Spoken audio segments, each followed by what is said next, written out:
Creating and exploiting a mismatch is one of the simplest ways to gain a major advantage for your team. A lot of times, it's as simple as just giving the ball to your best player and then setting a screen with a teammate who's being guarded by your opponent's worst defender. Force the switch, which most defenses nowadays are happy to do, and if nobody comes to help, then just let your best player go to work. After a few abusive possessions, the defense will have to make an adjustment, and pretty much every adjustment they make will result in very brief 4-on-3 or 3-on-2 situations that the offense can then begin to take advantage of. After a few open shots or easy buckets, the defense will have to make yet another defensive adjustment. In other words, once you force the defense to make an adjustment, they'll be making adjustments for the rest of the game. It's the domino effect that happens when you need to hide players from mismatches. And once the first defensive domino falls, the next one will inevitably fall too. This turns into a cat and mouse game between coaches that you can see in real time throughout the course of a game. What's important to remember is that it's much easier to score when you have a mismatch or you have a numbers advantage, so your goal should be to create these exact situations.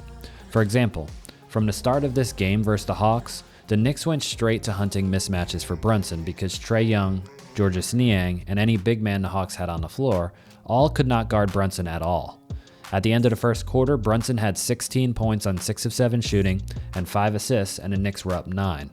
This ISO Brunson first quarter accomplished what the Knicks were hoping for. Atlanta made a defensive adjustment to try and keep their best defender, Dyson Daniels, on Brunson.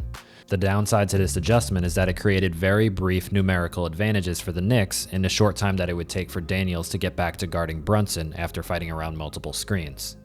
So just by creating and exploiting mismatches a couple of times early in the game, the Knicks forced the Hawks to decide between letting Brunson continue to dominate or making a defensive adjustment to put more pressure on him while forcing themselves into tougher rotations once he gave up the ball. And as expected, the Knicks just continued to create and exploit these mismatches and numerical advantages as often as possible. Josh Hart and Precious Achiuwa combined for 44 points, all of which were dunks, layups, and free throws that were mostly made possible because of how the Hawks were forced to guard Brunson.